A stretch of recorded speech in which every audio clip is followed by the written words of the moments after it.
আসসালামু আলাইকুম বন্ধুরা, আজ আমি মাত্র এই দুটো রুটি দিয়ে আপনাদের একটি ইউনিক রেসিপি শেয়ার করব।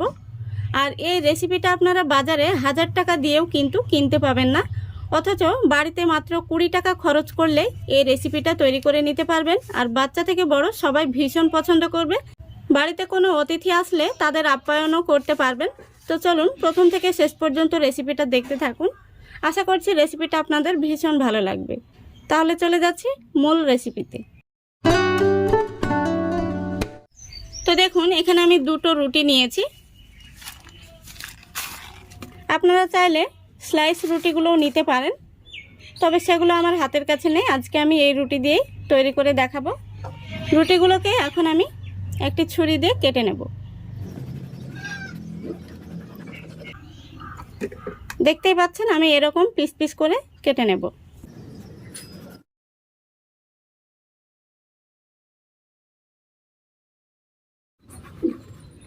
তো দেখুন বন্ধুরা, আমি সম্পূর্ণ রুটিটা কেটে নিয়েছি। এই দেখুন, আমি এরকম চৌকো শেপ দিয়ে কেটে নিয়েছি। এখন আমি গ্যাসটা অন করে দেব। দেখুন বন্ধুরা, গ্যাসটা আমি অন করে দিয়েছি। এখন দিয়ে দিচ্ছি সামান্য পরিমাণে জল। জলটা গরম হয়ে গেলে এর মধ্যে আমি দিয়ে দিচ্ছি 10 টাকা দামের 1 প্যাকেট গুঁড়ো দুধ। দুধটাকে খুব সুন্দরভাবে গুলে নিতে হবে। দেখুন, দুধটা খুব সুন্দরভাবে আমি গুলে নিয়েছি। এখন আমি এর মধ্যে দিয়ে দিচ্ছি চা চামচের 4 চামচ চিনি।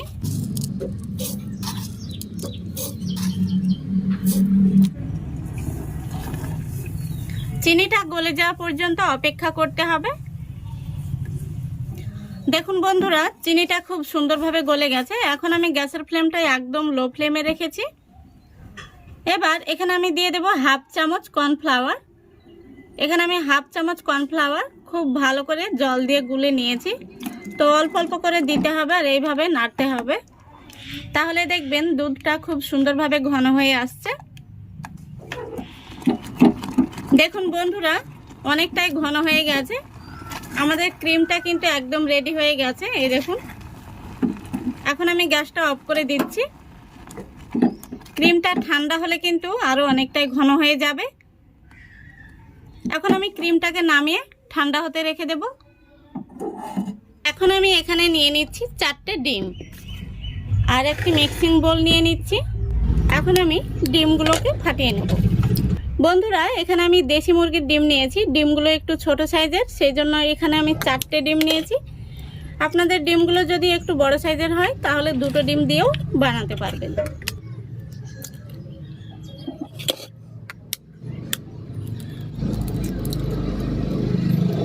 এখন আমি ডিমের মধ্যে দিয়ে দিচ্ছি স্বাদমতো লবণ, সামান্য পরিমাণে লঙ্কার গুঁড়ো আর দিয়ে দিচ্ছি সামান্য পরিমাণে চাট মশলা। এখন একটি কাঁটা চামচ দিয়ে খুব ভালো করে ডিমগুলোকে ফেটে নেব। দেখুন, ডিমটা খুব সুন্দরভাবে আমি ফেটে নিয়েছি, একদম রেডি। এখন আমি এটাকে একটা সাইডে সরিয়ে রাখছি। তারপরে আমি কেটে রাখা বিস্কুটগুলো নিয়ে নিচ্ছি। আর আমি যে ক্রিমটা বানালাম সেই ক্রিমটা ঠান্ডা করে একটি বাটির মধ্যে নিয়ে নিয়েছি। তো এখন আমি বিস্কুটগুলোকে রেডি করে নেব। এখান থেকে আমি একটি পিস নিয়ে নিচ্ছি। তারপরে আমি হালকা করে একটু চামচে করে ক্রিম দিয়ে দিচ্ছি। আশা করি দেখতে পাচ্ছেন। তারপরে আমি আরও একটি রুটি উপর থেকে দিয়ে দিচ্ছি। এই দেখুন, এইভাবে আমি প্রত্যেকটি রুটি সেট করে নেব।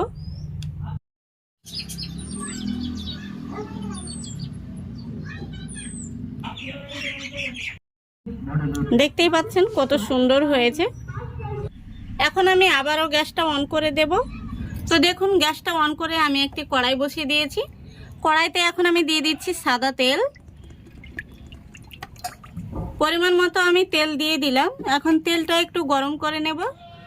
দেখুন, তেলটা গরম হয়ে গেছে। খুব বেশি গরম করার প্রয়োজন নেই, হালকা একটু গরম হলেই হবে।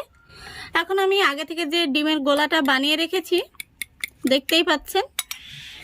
তারপরে এই ডিমের গোলার মধ্যে আমি যে বিস্কুটগুলো রেডি করে রেখেছি সেগুলো এইভাবে আমি চুবিয়ে তেলের মধ্যে দিয়ে দেব।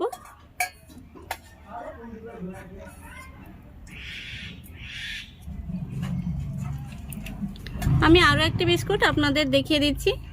এইভাবে খুব ভালো করে ডিমের মধ্যে চুবিয়ে নিতে হবে।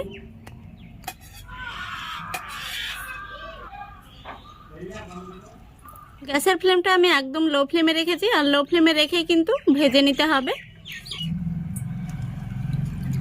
তেলটা খুব বেশি গরম হয়ে গেলে বিস্কুটগুলো দেওয়ার সঙ্গে সঙ্গে কিন্তু কালার চলে আসবে, আর খুব তাড়াতাড়ি কিন্তু পুড়ে যাওয়ার সম্ভাবনা থেকে যাবে। তাই গ্যাসের ফ্লেমটা কোনোভাবেই বাড়িয়ে দেবেন না, এইভাবে লো ফ্লেমে রেখেই ভেজে নিতে হবে।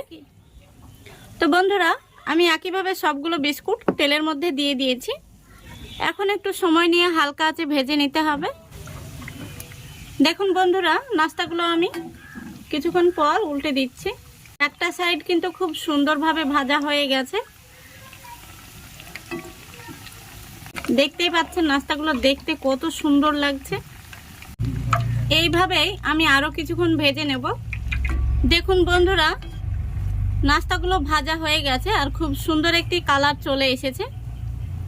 এই দেখুন, এখন আমি নাস্তাগুলোকে তেল থেকে তুলে নেব। তো বন্ধুরা, নাস্তাগুলো দেখতে কিন্তু ভীষণ সুন্দর হয়েছে আর খেতেও কিন্তু অসম্ভব মজার হয়। দেখুন তেলটা ঝরে গেছে, এখন আমি একটি থালার মধ্যে নিয়ে নিচ্ছি। সবগুলো নাস্তা আমি তেল থেকে তুলে নিয়েছি। দেখুন বন্ধুরা, নাস্তাগুলো ভাজার পরে দেখতে কত সুন্দর হয়েছে। এখন আমি নাস্তাগুলোকে উপর থেকে একটু ক্রিম দিয়ে দিচ্ছি, তারপরে এক টুকরো চেরি দিয়ে দিচ্ছি। এতে করে নাস্তাগুলো দেখতেও ভালো লাগবে আর খেতেও কিন্তু আরও সুস্বাদু হয়ে উঠবে। দেখুন সবগুলো নাস্তা আমি রেডি করে নিয়েছি। তো বন্ধুরা, এবার আপনারাই বলুন, এই নাস্তাটি আপনারা কখনো খেয়েছেন নাকি 1000 টাকা দিলেও কিনতে পাবেন? এই নাস্তাটি আপনারা বাজারে কিনতে গেলে 1000 টাকা দিয়ে কিনতে চাইলেও কখনোই পাবেন না, অথচ বাড়িতে খুবই অল্প খরচে অল্প সময়ের মধ্যে এই নাস্তাটি বানিয়ে নিতে পারবেন। আর নাস্তাটি দেখতে যত সুন্দর হয়েছে, খেতেও কিন্তু অসম্ভব মজার। তো আশা করছি আজকের এই রেসিপিটা আপনাদের ভালো লেগেছে। ভালো লাগলে অবশ্যই লাইক, কমেন্ট, শেয়ার করে দেবেন এবং চ্যানেলটিকে সাবস্ক্রাইব করে অল নোটিফিকেশানটি অন করে সঙ্গে থাকবেন। আজকের মতো এখানেই বিদায় নিচ্ছি। সবাই ভালো থাকবেন, সুস্থ থাকবেন। খোদা হাফেজ।